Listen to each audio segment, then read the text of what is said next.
then love thy neighbor. If you don't have love, can you give love? I normally talk it, I said it here already. If you want to give an apple and you don't have an apple, can you give an apple? The answer is no. So you have to love thyself. And I explained in my first lecture here what is the self when I spoke to you about self-esteem, self-concept, and self-image.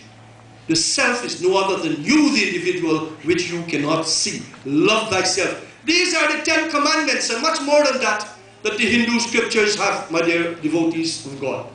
And as we understand that since we have the 10 commandments, we should apply it into our daily lives. And if we are able to apply it into our daily lives, or some of it, then we can become better people into this world. You know, it goes on to say that, Hey Adidev Bhaskar, मैं आपको प्रणाम करता हूँ। 7 घोड़ों के वाले रथ पर आरूढ़ हाथ में देव कमल धारण किए हुए प्रचंड तेजस्वी कश्यप कुमार सूर्य को प्रणाम करता हूँ। That you bow in reverence to the sun. The sun is being driven with Sat Ashwa. Sat means 7. Ashwa means horses. By 7 horses. And the sun sits on a chariot. And this is what is pulling the sun, or in the chariot. And to bring a little reference, you know, we all are acquainted with Hanumanji Pujana.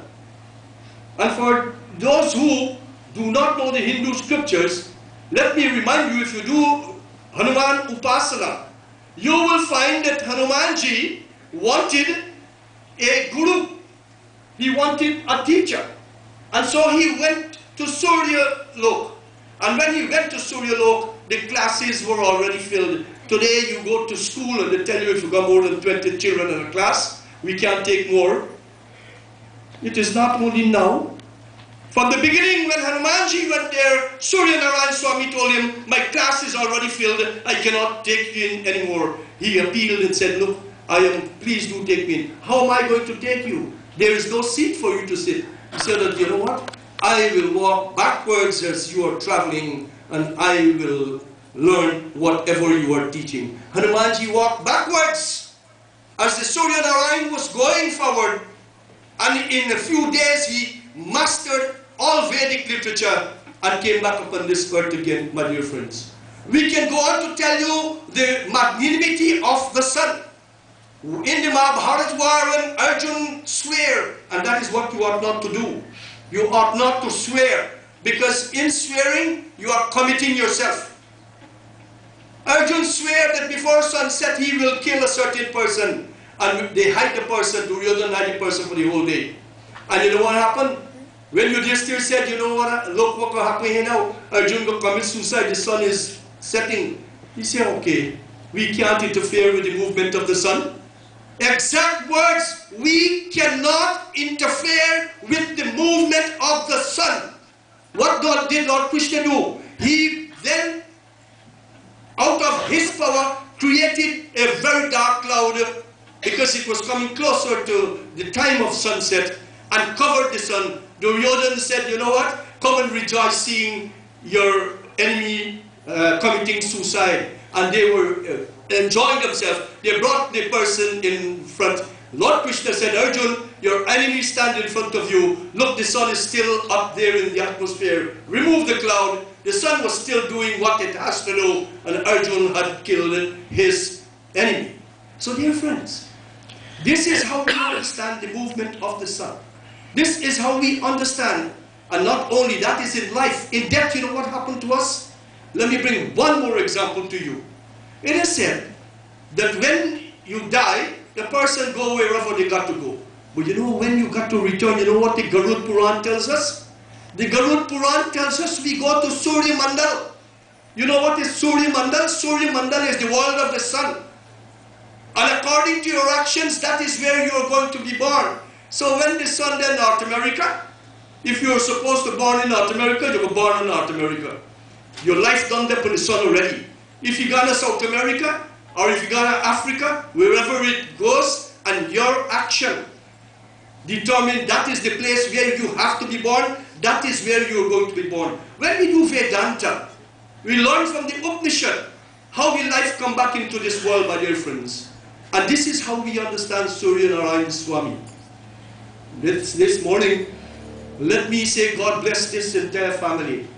You know, Revati Raman, I nearly make some mistake. One of my best friends was Revati Raman Sharma from 72 Curtin Burgess. And I got struck this morning when Rick told me that his name is Revati Raman. God bless that soul. One of the best individuals I had come across. He had one pen, and you want it, and you ask him for it, he will give you that pen. That was Revati Raman. And his loving other half, Kamal Dey, and their son, I want to say thank you all very much. You know, like the rising of the sun, like the first created. Today is the first Sunday in the new year, and you choose with yourself and your son to sit, just like how the sun was valuable to all mankind. I pray that you and your entire family, especially so your son, must be able to acquire the knowledge, the intelligence that he so deserved. Apart from that, he did Mother Saraswati Puja with sincerity, with love. And that is what we ought to do. We ought to remember. You know, I go on more in Srishti Khanda, meaning the chapter that deals with creation. We will find that Lord Brahma was the one that created, the one that got the more than one heads around there that you see, Lord Brahma. And when he created Mother Saraswati was taken to be his spouse.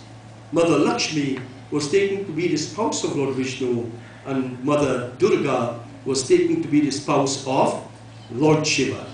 And so, dear friends, Mother Saraswati plays a more important role in terms of knowledge, intelligence, and sword, because that is her portfolio, if that's the right term to use.